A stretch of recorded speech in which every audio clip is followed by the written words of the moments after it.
Teaching about the Holocaust presents a number of challenges.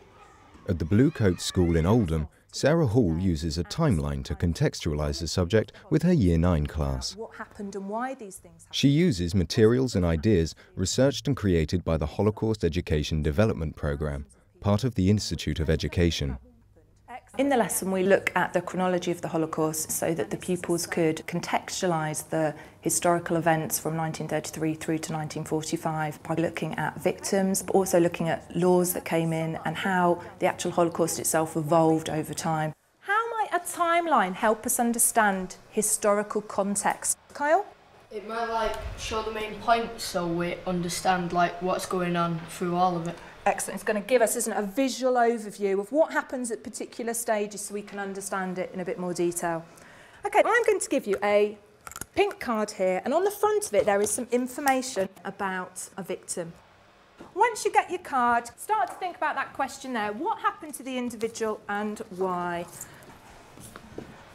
The first lot of cards we used were about victims, so this was really good because it enabled them to personalise them and to think about their stories and their testimonies, but also to realise that they were real people that had hopes and aspirations, like the children in the classroom. OK, can I have Helena labels? David? When she was 19, they found out that she was had mental disabilities, and she was sent to a mental hospital, and then when the Nazis came into power, they had her murdered in Brandenburg.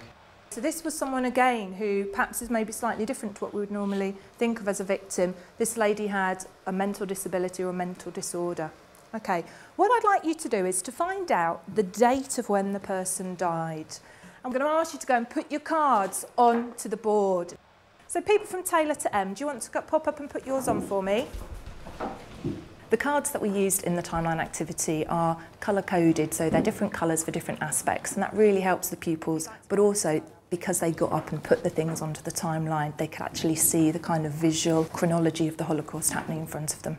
OK, there were different motivations here, weren't there, with some of the victims. What other motivations did people read about on their cards? Jess? Mine was part of Germany's Communist Party. My person resisted the Nazis. Mine was Roman City Gypsy, and he was killed because he was a different culture. Can anyone tell me what this word genocide is? Alex? Is it a mass murder? Yeah, so a genocide is a systematic mass murder of a particular group. So some of the cards up there aren't genocide, are they? Can anyone tell me then if they had a card where they don't think it was genocide? Jake? I think in mine they were all captured for resisting. OK, they were murdered, and yes, that was terrible, but perhaps it wasn't in a systematic way of trying to get rid of everyone. The next thing we're going to add to our activity is some red cards, OK? And we're going to think about how this helps us understand that word that we've looked at this morning, context, OK? While the pink cards outline short biographies of individual victims from different groups, the red cards help contextualise the Holocaust by describing important historical events. What's the People's Court? It's a type of court without a jury or anything. What I really wanted to get out of the lesson was for pupils to not only be able to personalise with victims, but to think about the different laws which were introduced against the Jewish people, but also against Roma, gay, Sinti, black people, how these changed and developed over time, whether we had an organic kind of system or whether it was particular laws triggered at particular times. Has anyone got one from in the mid, say, 1930s? OK, David? All opposition parties and independent trade unions are banned. Hitler's Nazi party is declared to be the sole political party existing in Germany. Now, if you're the sole political party, what do you think that means you might be able to do? Ben? Anything you want. Good. Can you go and stick your cards up where they belong on the timeline? The next set of cards I'm going to give you has got a slightly different focus. All I want you to think about, who is this affecting? How is this having an impact on our timeline, OK? These yellow cards represent the different laws passed by the Nazis against Jewish people. OK, who do we think these yellow cards might be against? B? Against Jews. OK, these are some of the laws that were brought in against Jewish people over the time period from 33 onwards. Let's think about then, have we got anything which is like a physical separation where you as a Jewish person are being kind of separated from other people in society in some way. Lauren? The Jews to be grouped together in ghettos in the towns to make it easier to control and ways to deport them. From what we've just talked about and the dates you've given me, could someone summarise what is happening to the Jewish people during that time period?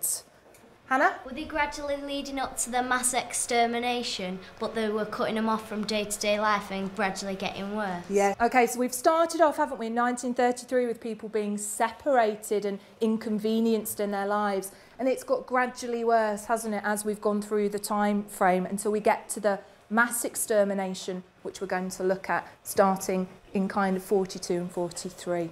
When we use images, we might use images, say, of the camp. For example, at Auschwitz, we might do an image of the gate, but we won't do anything which is inappropriate. Again, I think we have to remember that we are showing these to younger pupils, and they can be very horrific images, and I think sometimes they don't have the emotional capability necessarily to understand what's actually happening in the image, and I think it is very important that we don't use those types of images in the classroom. People are starting to be segregated, things are starting to be different, and then from this time onwards, we can see we start to get the mass extermination of people, don't we? Okay, now up on the board here, there's a list of numbers, and down the bottom it says 11 million. If I just turn the light off a moment, does anybody have any idea what these numbers might be? B? Isn't it how the Jews were living in particular countries? Yeah, now this was a list that was set up by a man called Adolf Eichmann, and it tells us how many Jewish people were in each particular country.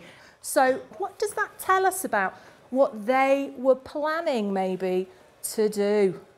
Hannah? Was it that the Nazis wanted world domination, so they were trying to get rid of all the Jews of the whole world? All the Jews in the whole world, yes, that's it. So the word that we've used already, isn't it, begins with G, is genocide, yeah. Okay, and that's about the systematic murder of an entire race or an entire population. Okay, one thing I'd like you just to do before we end today, can I just have a few hands up for one thing that you've learnt today, you've thought about, or something that's challenged you? David? I didn't know that they did anything else but kill them, because with the gypsies they sterilised them first. So again, it was dehumanising, wasn't it, but in a slightly different way. Okay, Taylor? I weren't sure how long it went on for, I didn't realise it went on for 12 years or something like that. This is what often happens. People think it's just this 1940s bit, don't they, up here? And we kind of forget about everything that's down here. James? I think for me as a teacher, it becomes really obvious when pupils have become completely engaged and hooked in a subject, when they take their own time to do things off their own back. During Holocaust Memorial Week, I had a selection of pupils who wanted to do assemblies for the entire school. And again, those were things that pupils had done by themselves and delivered to 1,500 pupils in a school. That's not your normal kind of Year 9 activities.